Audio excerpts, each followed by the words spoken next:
Hi everyone. I wanted to get on here a little early and record this ahead of time. So this week's parsha is actually Naso. It begins in Numbers chapter 4, verse 21, and goes through chapter 7, verse 89. And so this week's parsha, Naso, is often translated as take, but literally it comes from the root Nasa, which means to lift up. And so this week's parsha is the longest parsha of the year. And in this parsha, there's lots of information. We continue on with how Yah is organizing the children of Israel. Last week, we talked about in Bemidbar how they encamped around the tabernacle, and we discussed the first tribe or the first family of the tribe of Levi and where they would encamp. And so it continues with this. It's going to go into the second and third families of Levi. And it also talks about how they would need to remove the unclean from the camp. It talks about the woman of suspected of adultery. It talks about the law of the Nazir, the priestly blessing, the offerings for the dedication of the Mishkan when it was set up. So there's many different ways that you could go in this study. And for the sake of time, we definitely will not go into all of those. And so this year I decided um, that I would not go in the same direction that I went last year. So I would do something a little different. I know last year I spent a lot of time on the woman that was suspected of adultery and talking about that and the laws of the Nazir. So this year we're going to look at it a little differently and just some things that I've been studying and wanted to share with you. So let's begin in Numbers chapter 4 and verse 21. And it starts, Yah said to Moshe, take a census of the descendants of Gershon, also by clans and families. Count all those between 30 and 50 years old, all who enter the core doing the work of the serving in the tent of meeting. So, like I said, when we compare this to last week's parsha, it's very similar.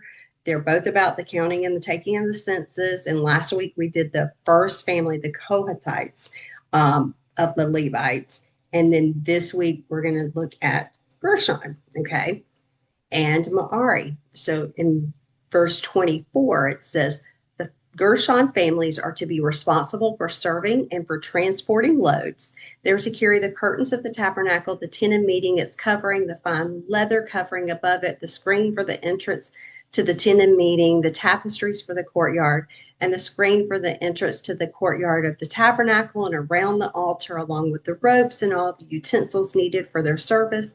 They are to do the work connected with these things. Aaron and his sons are to supervise all of the work of the Gershon clan in transporting loads and serving and assigning them who is to carry what. This is how the Gershon families are to serve in the tent of meeting, and they're to be under the direction of Itamar, the son of Aaron the Cohen. So each of the families of the Levites would be given a responsibility or a job for a specific part of setting up and taking down the tabernacle as they moved. And they were the only ones that were allowed to do these things.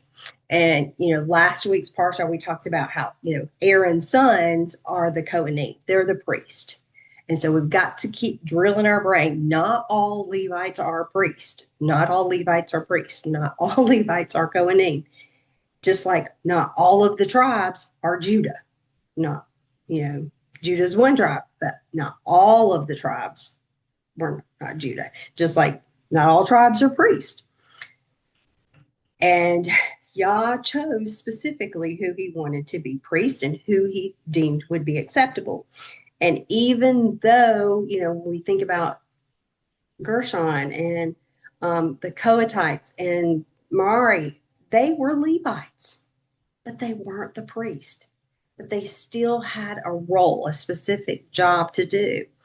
And, each one of us has a specific role, a specific job to do.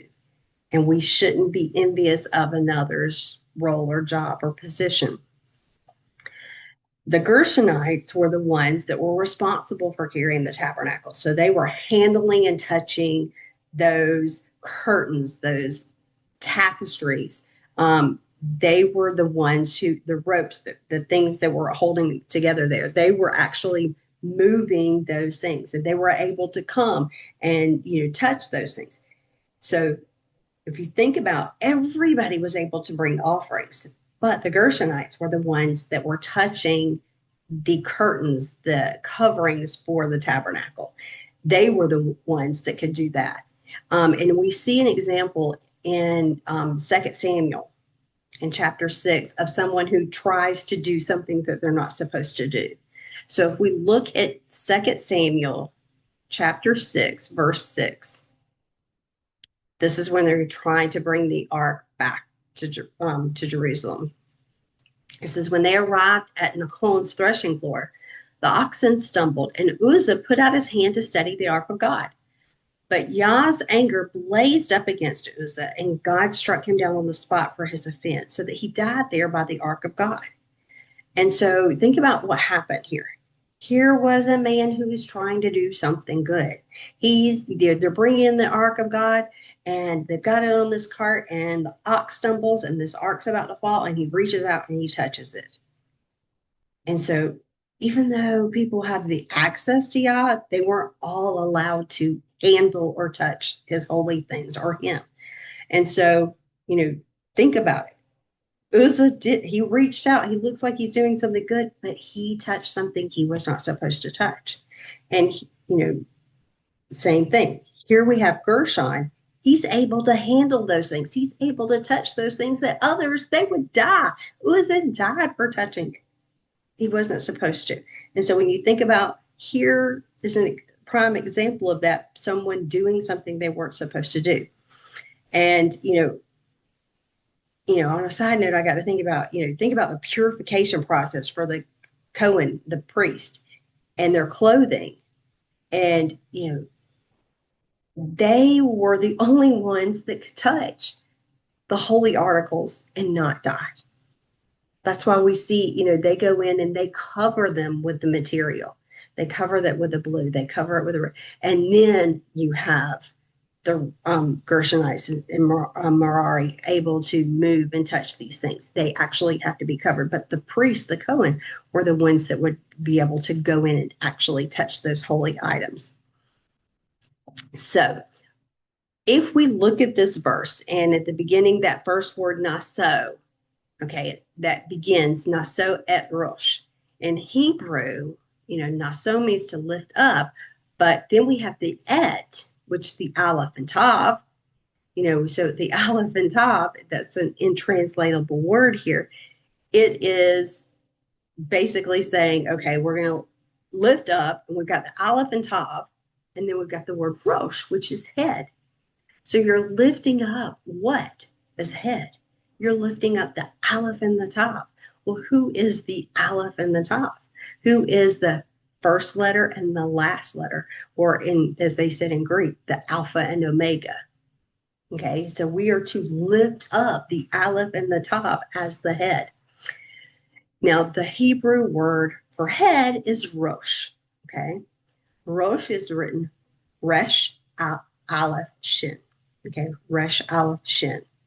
Now, what's interesting here is that it's sort of, rabbis have looked at this and said, wait a minute, we're supposed to lift it up. Well, if we're lifting up something, then we're taking it to the next. Okay. And so they looked at that word head, Rosh, and actually took each one of those letters to the next letter. So the Resh, what comes next, is the Shin. The Aleph, what's the next letter? It's the Beit. And the Shin in Rosh, what's the next letter? Is the Tav.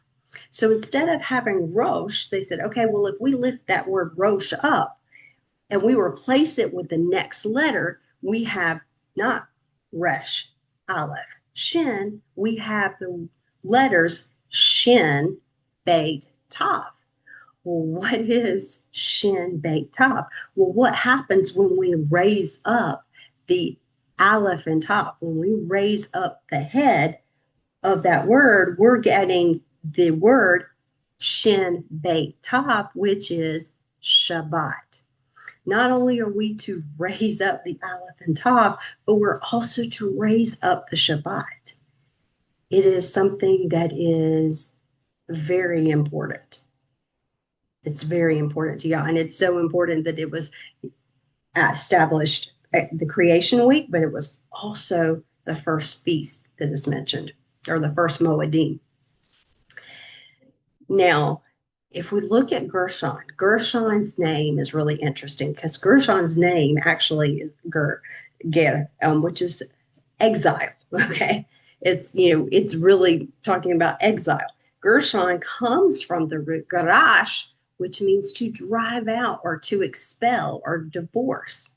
And so I see this not only as a name, but as a title of talking about an exile or a stranger, that's going to be expelled or divorced. They're going to be like a stranger, that this is actually referring to the house of Israel, who's later going to be exiled to the four corners of the earth. And if you think about where the Gershonites were to camp, and if we go back and look at where they were to camp in chapter 2, verse 18. It says, on the west side shall the standard of the camp of Ephraim, according to their armies, and the captains and the sons of Ephraim shall be Elishama, the son of Amihud. Okay, but if we go to chapter 3, we see that the families of the Gershonites shall pitch their tent on the behind the tabernacle westward. So on the west side of the tabernacle, we've got the tabernacle on the west side. You've got the Gershonites, and then you have this the three tribes. The first one being Ephraim on that west side. So it's interesting because what happened is the house of Israel later is exiled to the four corners of the earth, and they're the ones who are referred to as being Ephraim. Okay. And so, and we think about Ephraim mostly going toward and being in the west. And so these Gershonites are the ones who are, like I said, they're the ones who are they're bearing the responsibility for the curtains, the veils, and the coverings of the Mishkan. Wait a minute. I just said something. The Gershonites are the ones who are bearing the responsibility for the veil of the Mishkan. So just think about, wait a minute, we have a veil over our eyes. But whose responsibility is that? It lies on the Gershonites. Part of that is Yah's put that veil there, but we should be lifting that veil. And it's part of the Gershonites' responsibility. And the Gershonites, according to their name, is a picture of the house of Israel, to remove that veil. So, and I see this as a picture lesson for us, and to think about, here too is another picture of, the Mishkan is a picture of, not only of the person, but the Messiah. So in essence, we're saying here that these Levites, they're bearing the tabernacle, but they're also bearing the revelation, because once you have that veil removed of who the Messiah is, they're the ones who were to bear that revelation of Messiah. And in another way, we think about, well, these Gershonites, they're basically carrying the skin, the outer covering, okay, or the flesh of the Messiah. And if you look at verse 25, it actually uses the word for curtains. The Hebrew word for curtains is yediyah. And what's interesting to me is the root of that word is yare, which means to fear. And we go back and think about, what's the beginning of wisdom? It's to fear Yah. And it's not that fear as in, oh God, I'm afraid, but it's that awesomeness, the awesomeness that he has. And so these Gershonites, these exiles who are camped on this western side, there's a picture of the house of Ephraim. They were to bear the curtains, the veils, but they were also to bear the fear of Yah. So that's what and I think that's one of the things that we've missed today.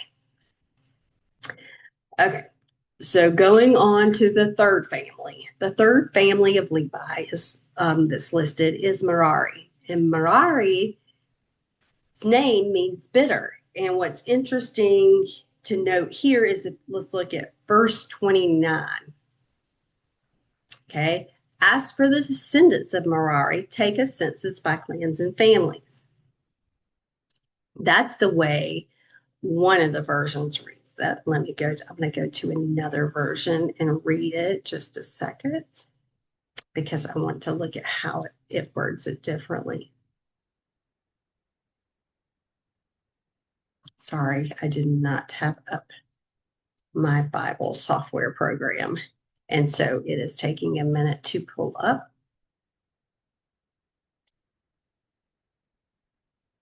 Okay, so in another version, in the King James, it says, as for the sons of Merari, thou shalt number them after their families by the house of their fathers. Okay, so when we look at those two, one of them said, take a census. Well, it sounds like it's the same. And the other one says to, you shall number. And it's actually using the word pakad here. It's not using Naso, which is interesting because it words it differently than what we just read in Numbers 4:22, which says take a census, which is Naso. And if we go back to Numbers 4:2, it's take a census of the descendants of Gad, which is Naso again. So notice when we get to Merari, and it's, one translation uses that word take, it's actually not the word Naso, it's the word pakad. So why is the change here? Okay. And, really, I'm not sure on it, but from what I look at, I see this as a difference in what the meanings of their names are. Okay. So when we look at the meaning of the names here, we see something different because Kahat is from that root kahal, meaning assembly. Gershon, like I said, is exile. Okay. So Kahat, the assembly, and the exile is to lift up basically the Mishkan or Messiah. But Merari is bitterness. If you're bitter, you can't really lift up Yah. If you're having bitterness in your heart, you're not really lifting him up. You're concerned about you. It's all about self. And we think about jealousy and anger, resentment, bitterness, envy, all of those negative emotions, they have no place in praising or lifting up the Messiah. And, when you look at what Merari is supposed to do, Merari is the one who is carrying the wooden beams, those posts, those sockets, everything that those curtains and things are hanging on. And so if you think about, is it possible that bitterness and jealousy are the ones that lifted up the Messiah and put him on that wooden beam? Because they're the ones that were lifting up the wooden part of the Mishkan. They were the ones that were touching that. They were the ones that were bringing the car. So it's really that bitterness, that anger, the jealousy, those evil, negative emotions. And in John chapter 12 and verse 32, says, as for me, when I'm lifted up from the earth, I will draw everyone to myself. And he said this to indicate what kind of death he would die. So, we do know that the whole tabernacle is a picture of Yeshua. And the children of Merari, they're doing a part of it. And, like I said, I do, think part of it has to do with the meaning of Merari being that bitter. Not only does the root mean bitter, but it also has a different meaning because it also means strong or strengthen. And in the Ugarit or Arabic or Aramaic root, which is marar, it means to strengthen, to bless and command. And so in this word Merari, we actually see a duality, just like we do in the Torah. You know, the Torah can be a blessing, but it can also be a curse. It all depends on your actions as to, you know, what result you will see. Um, so like I said, you know, in the past, as we keep going, I talked about the woman suspected of adultery and the laws of the Nazir. I'm not going to go over that part this year, so I'm going to move on. And I do want to go to Numbers chapter 6. And in the Israel Museum in Jerusalem, which is really interesting if you've ever been, it is a beautiful place to go. There's lots of things to see there, but one of the things that is there that, you know, I got to see is actually there's this very small paper, parchment, whatever, that was discovered. And on it, they actually have this priestly blessing. Okay. So if we go to Numbers chapter 6 and verse 22, and Yah says to Moshe, speak to Aaron and his sons and tell them this is how you are to bless the people of Israel. And you are to say to them, Yivarecha Yah v'yishmerecha. May Yah bless you and keep you. Ya'ir Ya'ahava panavilecha. Sorry. Let's try that again. Sometimes it's late and my Hebrew is not so great. Ya'ir Yahweh panavilecha bihunecha. Yisa Yahava panavilecha bayasim lecha shalom. Sorry. It's easier for me to do it all together and stop and do the English after. Say, may Yah bless you and keep you. May Yah make his face to shine upon you and show his favor to you. May Yah lift up his face toward you and give you peace. And then in verse 27, it says, in this way you are to put my name on the people of Israel so that I will bless them. And so, like I said, in the Israel Museum, you can see this, you know, this priestly blessing that's there. And what's amazing is that this is the oldest surviving fragment that we have in biblical literature. It comes from the First Temple time period. First Temple, King Solomon. Okay, so First Temple time period, it was actually not written in the Hebrew alphabet, the modern Hebrew alphabet as we see it today, but it's actually an ancient Semitic script that it's written in. And the Hebrew blessing here, or the Aharonic blessing, is often referred to, contains 15 words.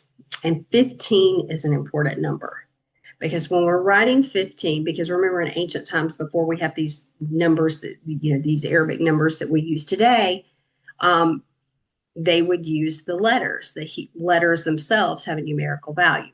So when you would write 15, you're writing a yod, which is 10, and the hey, which is 5. And yod and hey spells Yah's name. Yah, the first part of his name, the shortened version. And what's also interesting about 15 is that when the temple was built, when Solomon did build the temple, that there are actually 15 steps at the Nicanor gate that leads into the temple. And if we go to 2 Chronicles, chapter 5 and verse 11, it says, 2 Chronicles 5:11, when the Kohanim, the priest, came out of the holy place, for all the Kohanim who were present had consecrated themselves. They did not keep to their divisions. Also the Levites who were singers, the Levites who were singers, all of them, Asaph and Heman and Udatan and their sons and their relatives dressed in fine linen with cymbals and lutes and lyres stood on the east side of the altar, and with them 120 Kohanim sounding trumpets. And then when the trumpeters and the singers were playing in one accord or concord, they to be heard harmoniously praising and thanking Yah. They lifted their voices together with trumpets, cymbals, and other musical instruments to praise Yah, for he is good. His grace continues forever. Akile Olam Hasdo. And so then the house of Yah was filled with a cloud. And because of that cloud, the Kohanim couldn't stand to perform their service, for the glory of Yah filled the house. And so we look at that and look at verse 13 here. it says that they were praising in concord, or when one voice. In Hebrew, it actually uses kolakot. They were praising in one voice. They were worshiping as one person, one people. They were in unity, just like at Shavuot. And it was on these steps leading up to the entrance of the temple area, that these priests, these Levites, not priests, the Levites would actually stand there, the musicians, the sing, and they would sing all these praises. And we can see that they would use instruments. And what's interesting, on the, like I said, the steps leading up to the Nicanor gate, and also on the east side when you go in, they would have a whole place that Levites could stand. That was called the court of the Levite, or court of the Levi, and so that they could stand there and sing praises. And so on those steps, though, what's amazing to me to think about those 15 steps here, that during temple days, one of the things that they would do is, as people were coming up to Jerusalem, they were coming up for the feast, the priests would actually stand on the first step, or the Levites, sorry, I keep saying priests. The Levites would stand on the first step, and they would sing the first psalm of the ascent. And then they would move to the next step and sing the next song of the ascent. And the Psalms of the Ascent, if you don't know, are from Psalms 120 through 134. There are 15 Psalms. And so as they were coming up, they would stand on that step and they would sing that whole psalm. And then they would go to the next step and sing the next psalm. They would go to the next step and sing the next psalm. And when you look at this, it's a beautiful picture, because it's not only giving you the music that they were singing, but when you look at the words and where they are and what they see around them, it's going right along with those scriptures. Now, just like that they would do on the feast, each day, because there were offerings, daily in the temple. Each day there was a specific psalm that was sung in the temple. And so, looked up and found what those were. So if we think about on the first day, which actually begins in the evening, that they would start, because the evening sacrifice, they would do the evening sacrifice, and they would sing the first day's psalm, which is Psalms 24. The second day is Psalms 48. The third day is Psalms 82. The fourth day is Psalms 94. The fifth day is Psalms 81. The sixth day is Psalms 93. And on Shabbat, they would also do other ones, but they would do Psalms 92. So that would be the psalm. So I wanted to share a picture here just so you can see exactly where those 15 steps are. So let me go right here to my share and see if I can share my screen. And I'm going to show you this picture.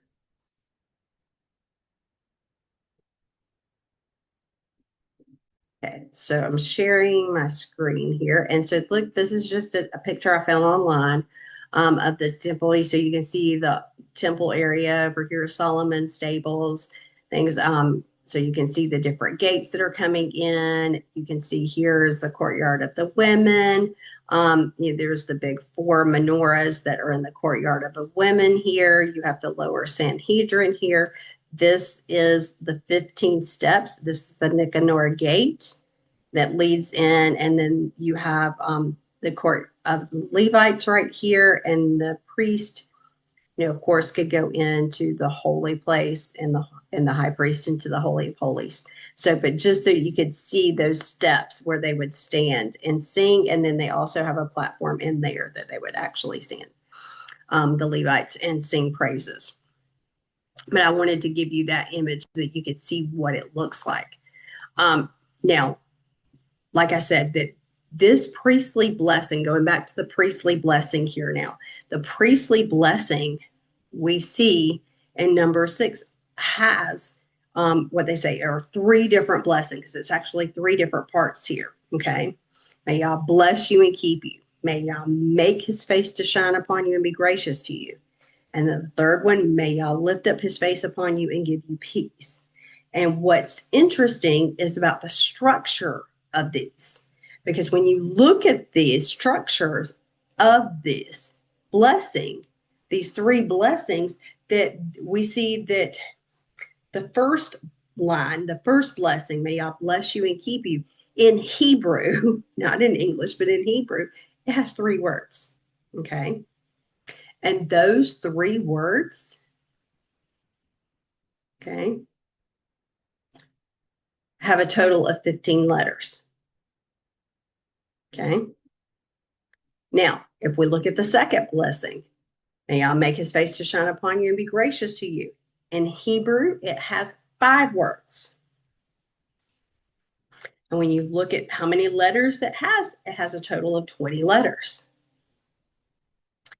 And then the third blessing, may Yah lift up his face upon you and give you peace. It actually has 7 words. And it has 25 letters. So the first blessing has 3 words. The second one has 5. The third one has 7. So you got 3, 5, 7. But when you look at the letters, you have 15, 20, and 25, which is interesting because you've got each one of those are a multiple of 5. 3 times 5, 15. 4 times 5 is 20. 5 times 5 is 25. You actually have a multiple of 5. And each one, when we think about 5, 5 is not only Torah, but it is the number of grace. And so we can take each one of those and we look and we have, 3, 4, and 5. That's a multiple, 3 times 5, 4 times 5, 5 times 5. And if you take those numbers, 3, 4, and 5, what's interesting of that is because 3, 4, 5 is the numerical value. 345 is the numerical value of the word Hashem, which is the name, which is what you're doing when you're saying this blessing is you're placing his name upon the people. And that's what's happening. So Yah is actually showing us his grace or his favor by revealing his name and placing it upon the people. Now, the first part of that, I said, and there were 3 different blessings, and they had 3 words, 5 words, and 7 words. And so when you look at the 3, 5, and 7, what's interesting there about their structure is there's even an evenness to the structure here. Because if you draw 3 lines, okay, you have 1 line in the middle, 1 on each side. If you draw 5 lines, you got 1 line in the middle, you've got 2 on each side. If you write 7 lines, you've got 1 in the middle, and you've got 3 on each side. So even with that, again, there is that evenness of that structure that's balanced, it's even, and that, Yah is again pointing us back to the middle. So if we look at, each one of those lines and we look at the middle word there, because it's, each one of them is pointing back to the middle here, because there's that evenness of structure. And we look at what the middle word is in each one of those lines. Okay, we've got YHVH, Panav, which is his face, Elecha, which is unto you. Okay, so we've got a message here that's saying that Yah in his face is going to be unto you. Well, what does that mean? For us, we're so far removed from ancient times. What does that really mean when it's talking about his face being removed from being unto us? What does that mean? So let's look at a couple of references in scripture that talk about that. Okay, so let's go over to Psalms chapter 80. Psalms 80 and verse 3. It says, "Turn us again, O God, cause your face to shine, and we shall be saved." In Psalms 80 verse 7, "Turn us again, O God of hosts, and cause your face to shine, and we shall be saved." In Psalms 80 and verse 19, turn us again, O Lord God of hosts, cause thy face to shine, and we shall be saved. And so when we look at this, it is actually a picture of us being saved. When his face is toward us, then we are toward him and we are saved. And we're looking eye to eye. We are looking at him. We are his. And so, that's one of the things that some of the commentators have explained is that this first blessing is about him, us, our salvation, and actually being a blessing not only for salvation, but it's also a blessing for us earthly. Okay. Now, if we look at it says, may Yah bless you and keep you. That Hebrew word bless is barak. And barak means there's different words for blessed, but this one is barak. And barak means to kneel here. If we think about barakah, a barakah is a blessing, okay? But what is it literally saying? Because it's got that kneeling there. It's like when you are bringing a gift, when you're bringing a blessing, you are actually bending down on knee. Now, we look at this, it says, may Yah bless you and keep you. That word keep is shamar. Okay, shamar means to guard. Shomrim are the guards around. Okay, and so it's also related to the word shamir, which a shamir is a thorn. And if you think about, well, what does thorn have to do with guarding? Well, again, we go back to the ancient times and think about what was it like then. Yah is a shepherd. He's leading his sheep. Okay. And how did shepherds guard their sheep? Well, at night, what did they do? They can't stay up all night long. They would actually go out and make these fences from these thorn bushes in the desert. And these thorns, these shamir, would actually protect the sheep from predators. And so the shepherd is guarding his sheep. And this is how he's doing that.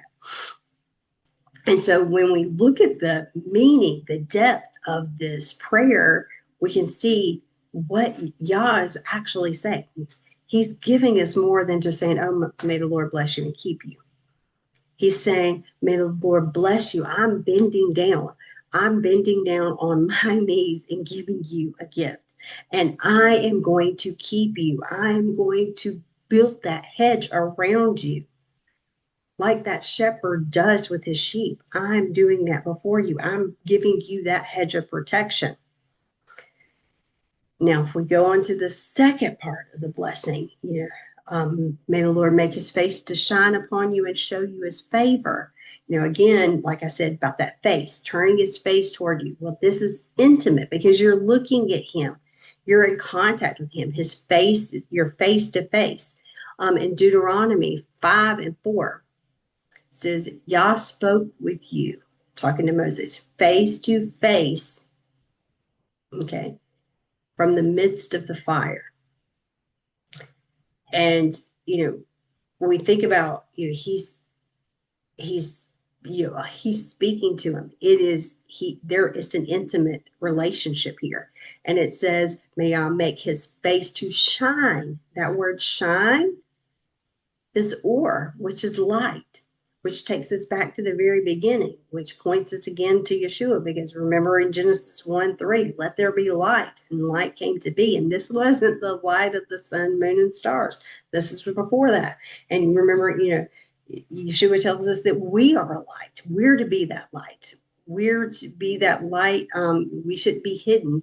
Like, it says, you are the light of the world. It's impossible for a city to be hidden on a mountain. Well, Jerusalem is on a mountain. Okay. And it says, okay, may Yah make his face to shine upon you and show you his favor. Okay. That word favor is Hanan. And part of the parent root here is hen. And hen is written het nun. Het nun. And het is actually like a wall. Okay. Nun is the seed. Okay. So when we look at this word favor, a lot of times it's, graciousness or grace. But I think grace is more hesed instead of hin here. When we see this word Hanan or hin being favor, we see that it's basically, what is it telling us in the pictograph? It's telling us that there's a wall that's surrounding his seed. Okay. And what Yah is saying, when you look at all of these meanings here, that Yah is going to shine a light. He's going to light up his whole being toward you.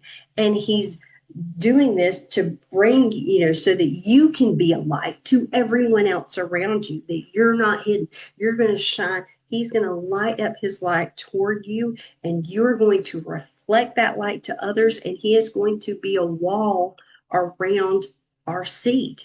Okay. So that's part of that second blessing that he's doing. If we look at the third blessing, in verse 26, and I'll lift up his face upon you and give you peace. This one's about, having peace or wholeness or completeness here. And Rashi, a Jewish commentator, actually believes that this is a prayer that Yah would suppress his anger, because when we think about shalom or peace, he's saying he's trying to be the opposite of anger. But it also, like I said, means wholeness and completeness. So Yah is actually going to illuminate you, his whole being toward you. He's lifting his face toward you again. It's that intimate relationship. And he's going to set you in a place where you're being whole and complete. You are healthy and whole and complete. And then the next verse, this is how they shall put my name on the children of Israel, and I myself will bless them. So his name, the YHVH, represents his character, his attributes.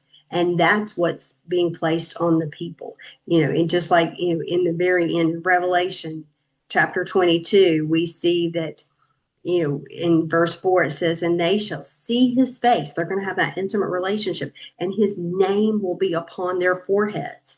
That his name is going to be there on our foreheads, just like the priest had the Yah's name written on the crown here, of their foreheads that they wore. The high priest did, and it had holy to Yah, Kodosh le-Yod-Heh-Vav-Heh. Okay. And in the Torah, we actually see, a description where, we see, Moses and Aaron in Leviticus 9:22. It says, Aaron lifts up his hands toward the people and he blesses them. And he came down from making the sin offering, the burnt offering, and the peace offerings. So we see Aaron lifting up his hands and he's blessing the people. Well, in the temple times, the Talmud tells us that the priest would actually go and lift up their hands over the people, and they would pronounce this blessing from number 6 over the people. And when they did this, they actually would spread their fingers apart to make the shin. Okay. And so I can do it with one hand. I have a hard time doing it with the other hand, but they would actually put them together. And so that they would make a big shin here, so that they're linking together, and that these two come together, and then you have the third, so that it's going to make a big shin. So they did it with each hand, but then they would put them together and make the large shin. Okay. And that Hebrew letter shin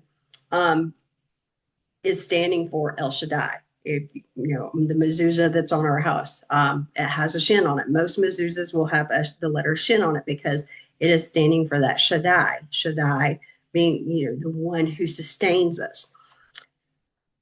And, by making that, they're in a way placing Yah's name upon the children of Israel.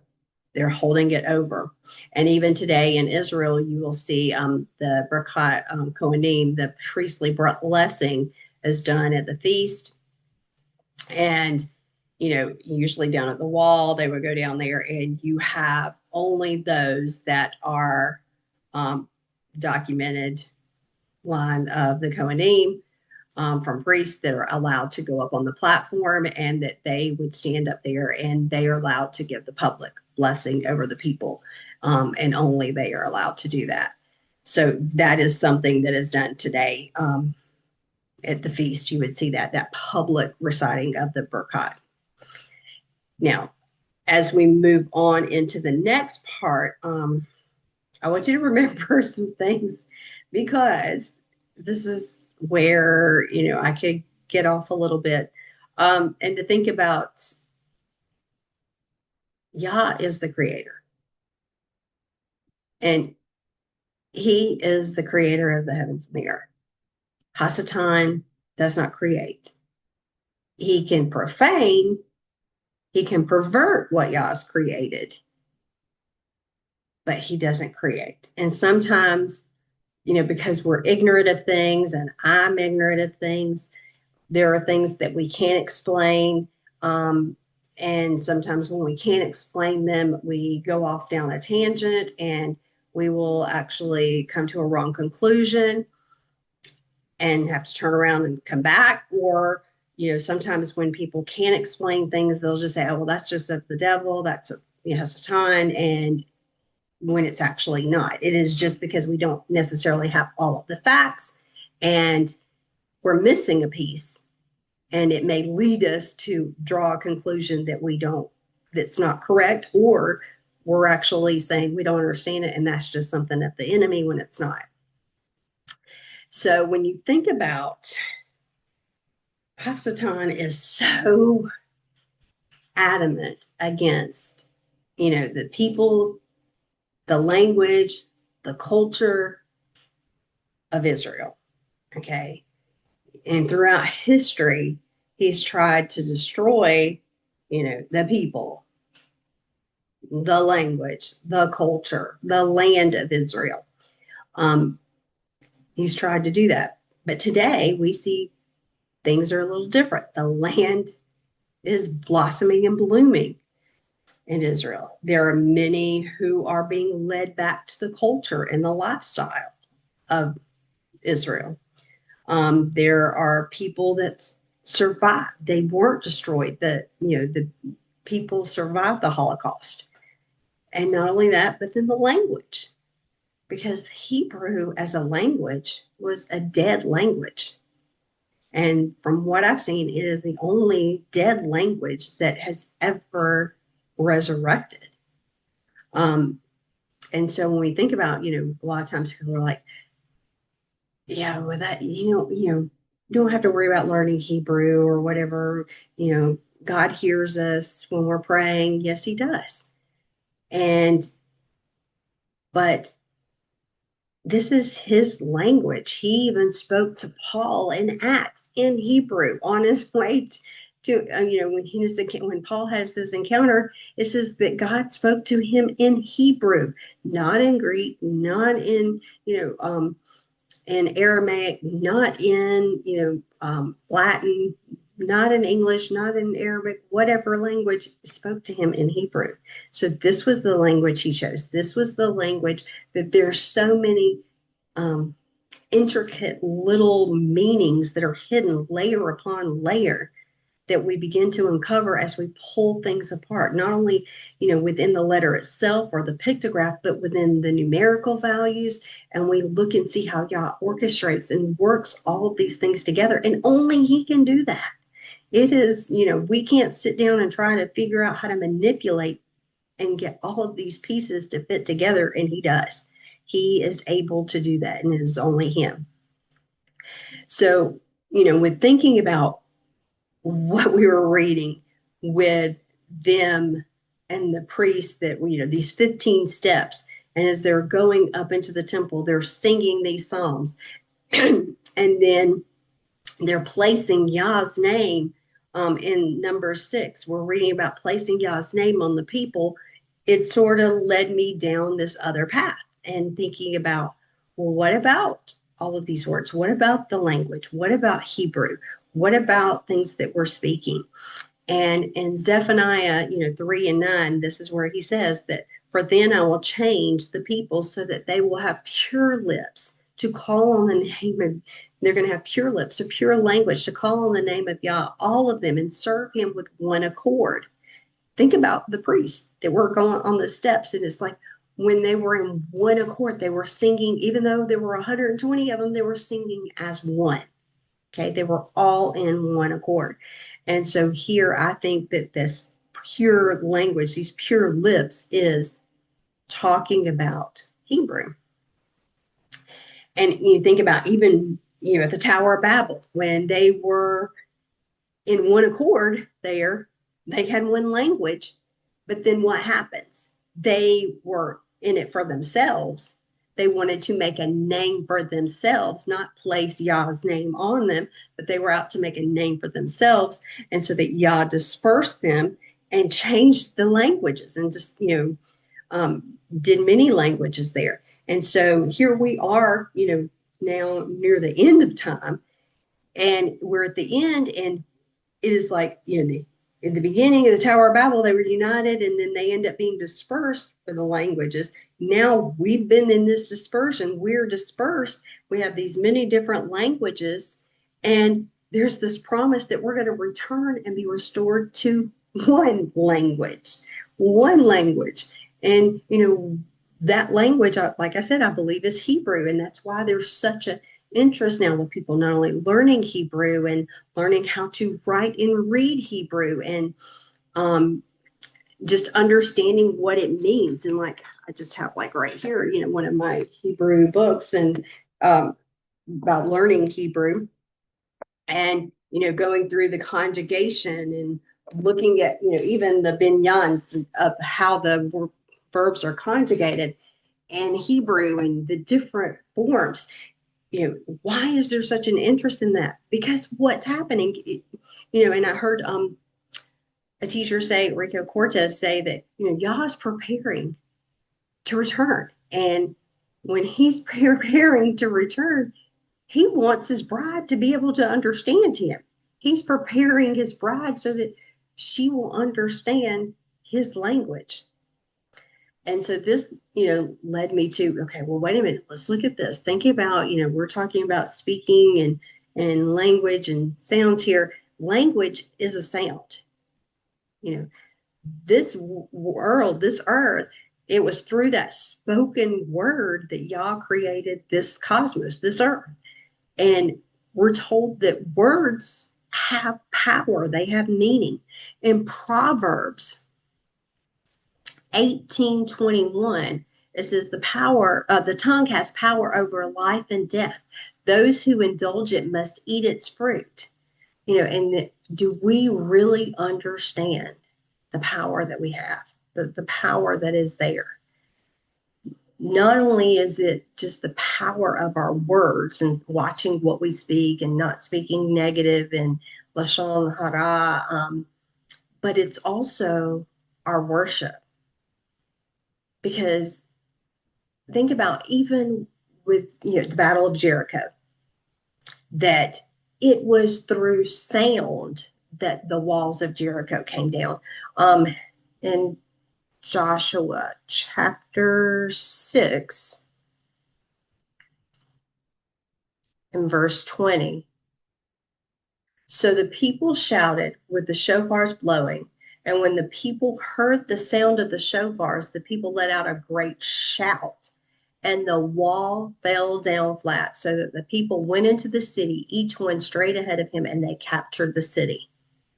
And, like in research and looking up more about languages and sound, like there is a lot of New Age stuff out there. And remember what I said earlier, Yah creates. He created the stars. He created the, heavens. He uses them for signs. But Hasatan, of course, has perverted all of that. And that's why we've got horoscopes and stuff like that. But Hasatan didn't create it. Yah created them. But he perverted it or corrupted it. And I think a lot of that also applies with sound, that, there are creative abilities within sound, because just like our tongue, it says our tongue has creative abilities. It can create life and it could create death. And song and worship play an important role or important part of our life. Because think about, how many times, if you're feeling a certain way, you can listen to certain music and it can make you feel more upbeat. But then again, there's certain music that can make you feel hectic or chaotic or, make you stressed. There's certain sounds or music that relaxes you. And it's the same with worship. And I think this, it relates to the difference in Yah's word and what is being perverted by Hasatan. So in the past, I know I've talked about in a previous parsha, I don't remember which one off the top of my head, that I talked about Dr. Emoto's experiments with sound and water and how he played music and even wrote music and not wrote music, but wrote words and put them on the bottle, put them on water and then took pictures of it. And I'll link that in the video in the description if you want to look at that video too. That, in music, there is something called and I have a hard time with this word, solfeggio, which is a method of, singing that's used in music education that, basically is teaching you the musical scale, the syllables, the notes, do, re, mi, fa, sol, la, ti, do. Okay. And so when you look at those, that it actually teaches you, this is just a way for them to teach this musical scale. So think about, as the priests are singing, they're using those musical scales. They're using that musical scale. And there's actually a hidden link in this week's parsha that's in an unlikely place. It really is not where you think you're going to go. If we go to Numbers chapter 7, this is where we see the offerings for the dedication of the tabernacle. And last week I pointed this out, that the offerings here are listed in the order of the encampment of the tribes around the tabernacle. That was in Bemidbar's teaching in Numbers chapter 2. They were talking about the order that the tribes were going to encamp, starting with the head of the tribe. Like, on the east side, we have Yehuda as the head. And so that's going to be the first tribe. So if we look here in Numbers chapter 7, and I'm just going to go through the first one, Numbers chapter 7, verse 12. Nachshon, the son of Abinadab from the tribe of Yehuda, presented his offering on the first day. And then it goes through what those offerings were. Okay. And we look, and it goes down through verse 16. Okay. So those are all the offerings the first day. And each day it was the same offering. It was just a different tribe bringing that. Okay. So if we look, and that first day's offering starts in verse 12. Well, Yah knows everything. He has everything planned out from the beginning to the end. And in the original, they didn't have numbering. Okay. We know that they didn't number the text, and that came about much later. But Yah knows how we're going to number things, and he uses that. Okay.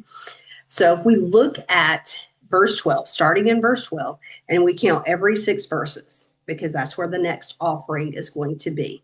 Okay. So we look at that, and I'm actually going to pull up right here just so you can see the numbers. And I'm going to share this with you. Just a second. There we go. Let me get my share button. And I'm going to share this screen. So when you start in verse 12, okay, and the 6 verses are going to lead us to the next offering.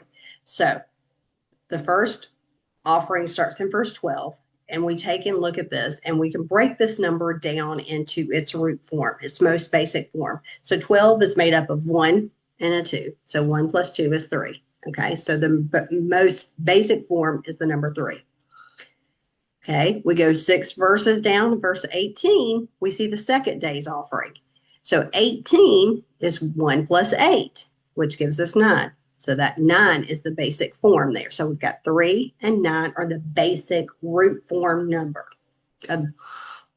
We go to verse 24, we see the third day's offering. And so we've got 2 plus 4 is 6. Okay, the same thing. Fourth day's offering starts in verse 30. 3 plus 0 is 3. Fifth day, verse 36. 3 plus 6 is 9.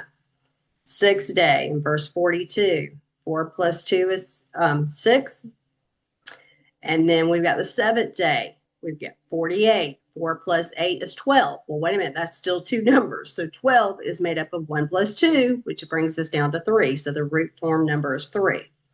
So if we keep doing that through those verses, we end up looking and we see we've got 3, 9, 6, 3, 9, 6, 3, 9, 6, 3, 9, 6, 3, 9, 6, 3. Do you notice a pattern? They're all 3s, 9s, and 6s. And this is linked with the offerings of these that are brought at the temple. Okay. These are linked with what is brought into the temple for these offerings. Now, when you look at that solfeggio scale, we can see a similar pattern because what we say is do is actually ut, and the frequency, each one of those scales have a frequency, a sound frequency. Ut is, or do is 396. Well, you take that 396, you break it down into its root and form, it comes up with the number 9.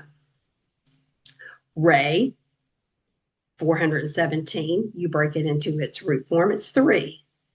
Mi, 528, it breaks it down into its root form is 6. Fa is 639, it breaks it down into its root form as 9. Sol, 741, you break it down into its root form, it's 3. And La is 852, broken down to its root form is 6. So we've got Do, which is Ut, Re, Mi, La, Fa, So, La, and it's 936, 936. Same numbers, same numerical pattern that exist when bringing the offerings. Now, remember, when they brought the offerings to the temple, what were they doing? What were the Levites doing? What did we read in Chronicles that they were doing? They were singing. They were singing these psalms. And when I started going through and looking, that there are studies that have been done with these specific frequencies. Now I know that there are others, like when you do re mi fa so la ti do, that they've added others. But just looking at these that are in scripture here, they found that there are some amazing things that have been done. And one of those, like the mi, which they say stands for miracle, the 528, is seen as a healing frequency. And I will put some links in there where you can actually look at some of the health documents that actually talk about what happens to the DNA cells. And what's interesting is I did hear someone else, and I'll have to go back and look. I can't remember where it was, but there was one alternative cancer place that was actually doing cancer research, and they were doing sound frequencies on cancer patients, okay, because they found that it would actually heal and cause cells to repair. Now, not only, think about, not only do we see these priests singing in the temple, but if we go over to the book of Revelation, in Revelation chapter 15 and verse 2, it says, I saw what looked like a sea of glass mixed with fire. And those that were defeating the beast, its image, and the number of its name were standing by the sea of glass, holding harps which God had given them. And they were singing the song of Moses, the servant of God, the song of the Lamb. Great and wonderful are the things you've done, Yah. The God of heaven's armies, just and true are your ways, King of the nations. Yah, you will, who will not fear and glorify your name, because you alone are holy. All nations will come and worship before you, for your righteous deeds have been revealed. So they're praising Yah, singing songs of Moses, the song of Moses and the song of the Lamb, and they, saying for these righteous deeds that you're done, and they're playing these instruments here. So those who were singing, when we go back, are the 144,000. And we think about, wait a minute, if these were just like the priest, if they were singing and we just talked about what happens with some of these sounds. If your body is mostly water and you're thinking about Dr. Emoto's experiment with water, what things would happen if we were singing to Yah, using his words, using his language? This is why another reason why I think it's important to learn Hebrew, but not only the language, but using his sounds, his frequencies. Would there be miracles? Would we see healings more so? I mean, we think about today, do we see Yah? And Yeshua tells us that we'll see even greater, but are we really seeing that? Are we seeing those things? And if we're not, why is it? Are we not doing some of the things that we should be doing? And, I think part of the problem is today too, like I said, when there are things that we don't understand, a lot of times we'll blame it on the enemy. We'll blame it on Hasatan. And the problem today is many have taken hold of these things, these truths, and they're in the New Age movement. They've gone off into that, I don't know even what you call it, that area. And it is taken hold, they're really taking hold of what is Yah's, and they're perverting it. Just, that's Hasatan. He's taking it and he's allowing them to pervert it. And I'm not going off into thinking that all of these things are,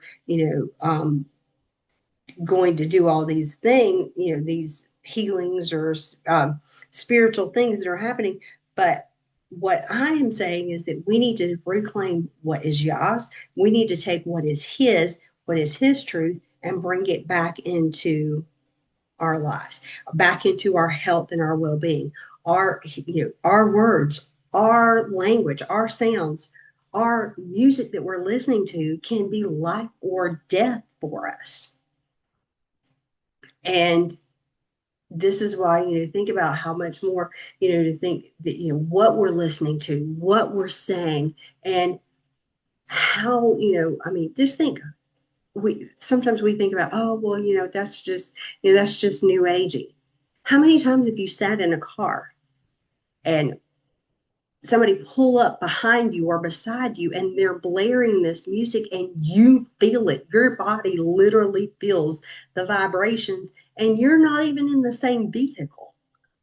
You can feel that frequency in your body. Well, what is that doing to your cells? What is that doing to your body?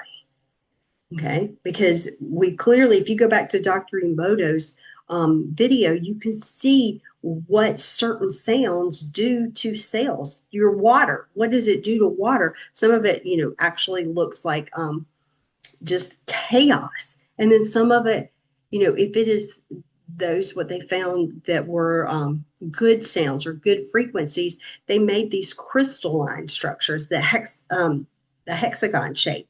And they, like every snowflake has that. And it would make that shape, but those are the good sounds. Okay. And that was just like speaking good and positive things. So going back to, those people that are, we're going to see singing that during that time too, the Song of Moses and Song of the Lamb, we see in Revelation. I'm going to go back to Revelation chapter 7 and verse 4. And it says, I heard how many were sealed. There were 144,000 from every tribe of people of Israel. From the tribe of Yehuda, 12,000 were sealed. From the tribe of Reuben, 12,000. From the tribe of Gad, 12,000. From the tribe of Asher, 12,000. From the tribe of Naphtali, 12,000. From the tribe of Manasseh, 12,000. From the tribe of Shimon, 12,000. From the tribe of Levi, 12,000. From the tribe of Issachar, 12,000. And from the tribe of Zebulun, 12,000. From the tribe of Joseph, 12,000. And from the tribe of Benjamin, 12,000. So as we look at this list of the 144,000, there's a couple of things that stick out. One that you really sticks out is they're not in birth order, because it starts with Yehuda. Yehuda is not the firstborn. Okay. There is Reuben, Simon, Levi, Yehuda. He's number 4. Okay. So he is the 4th son there. He was not the first one. So this is definitely not in birth order. Another thing that sticks out is that after Shimon, we've got Levi. Levites were never really counted, okay, because they didn't really have an inheritance in the land. And Levites, we don't see them in a lot of the accounts. They are actually just separate when it talks about the service of the tabernacle. And what's also interesting is that, even though we've got 12 tribes listed, 2 tribes aren't in this list, which Dan is one of them. And, which I can understand Dan a lot of times. And that's the one that's usually pointed out as Dan. But the other one that sticks out to me is Ephraim is not listed here. And, at first this gave me a little pause, like, why is Ephraim not listed here? But instead we have Joseph listed. So let's look at a couple of things here. And when you see the tribes listed and they're not in birth order, there's usually a message. There's usually a hidden message that Yah is pointing to us. So let's look at the order that they are listed. Okay, so first of all, we see Yehuda, and Yehuda means praise. Then we see Reuben. Reuben means see a son. Gad is a troop, or to like troop over. Asher can mean happy or blessed. Naphtali means wrestling. Manasseh means cause to forget. Shimon means hear. Levi means join to. Issachar means for hire. Zebulun means dwelling. Joseph means add to. Benjamin means son of the right hand. And so when we look at all of these and we put them together, and of course, it's not going to make a perfect message. We got to add some words just to clarify the understanding. But, when you really look at what they're saying, in the order that they're listed, it's like, what are they doing? These 144,000, they're praising. They will praise when they see a son, and a true, that is blessed or happy because they're going through this wrestlings that made them forget. These wrestlings that we go through, sometimes we want to forget them. We don't want them to happen, but they cause us to forget ourselves and remember Yah. We cry out to him. And upon hearing what happens, they will join. And some of them are going to be taken for hire, some of them to be a dwelling place for the one that is added to, okay, who is what? The son of the right hand. So it's talking about, this was a message that the 144,000 is going to be singing here at the end. And it's about, us going through those tribulations, going through those trials, going through those things that we're going to you're going to praise him through it. And upon that time that we're lifting him up. It's about the son of the right hand and what restoring Israel through him. And, one of the other things I thought about was, when you think about why is Ephraim and Dan not mentioned? Okay. Well, like I said earlier, Dan, we can clearly see because during the time of Judges, in Judges chapter 18, we can see that Dan and Ephraim both were known for their rebellion, their idolatry. And that's one of the traits of Ephraim. Ephraim, even though they were doubly fruitful, they were also rebellious. They did not want to submit to authority. And what is that today? We don't want to submit to authority. So most likely that's probably the reason they were left out of the counting. And then, two, it's amazing that, not only that, but how Yah always orchestrates it. So there's still 12. He always makes sure there's still 12 there.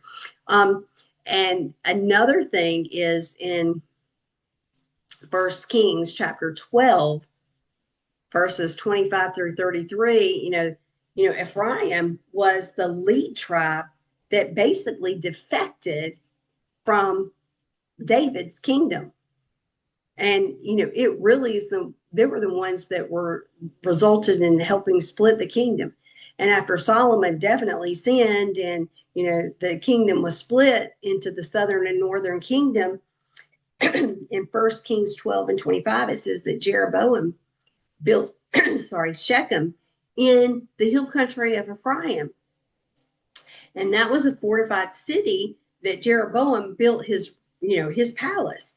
He wanted them to no longer go to Jerusalem there. He didn't want them to go down there to Jerusalem to worship. We're going to set up our own places of worship. So he established his own cities of worship, in Bethel and in Dan. So he did it in the southern part and in the northern part of the country. And he wanted to make sure that they didn't come down to Jerusalem. And so Jeroboam encouraged them to, abandon the worship of Yah and to basically worship these false gods. And, so we can see why they're not really listed now. We got Dan and Ephraim not really being listed, but why then did he choose to list Joseph? Well, one, I think because of the numbers, to have the 12, but Joseph is really two tribes, because remember, that's Manasseh and Ephraim. And so he is including Ephraim in there. He's just not calling them Ephraim. So then, because you think about Joseph, there was no land given to Joseph. It was given to Ephraim. It was given to Manasseh. And so there's two different tribes that make it up. So why, is Joseph listed? I think part of it, again, points to the idolatry of the other two tribes, but it's also in the meaning of Joseph's name that he's adding to. And could it be that what he's saying to is because this is talking about Joseph is including Ephraim? Could it be that Ephraim's now put away their idolatrous ways and that they're being added back to Yah then? Not sure, but that's just the thought that I had. So as you're looking at this week's parsha Naso, there's lots of different avenues to go down and study. But like I said, that was the area that I went into, really wanted to focus on how we're really, what we're listening to, what we're speaking, what we're saying, and to think about there is healing and power in not only his word, but in the spoken word, and trying to, reclaim what is Yah's and not let the enemy take it and pervert it, but to honor him and to think about what could really be done if we were all in unity together, and to think about how much these priests are standing there in the temple and they are praying on or singing these psalms in one voice, in one accord, and it's coming out, resonating this frequency to the people. I mean, were there healings that were happening there amongst the people? I mean, Yah, it says that his cloud descended and they couldn't even finish their duties. There was so much power there that, he honored that. And how much more if we could do that today. So may Yah bless you. I hope you have a great Shabbat, and I hope you enjoyed the teaching. I will talk to you later. Shabbat Shalom. See you next week.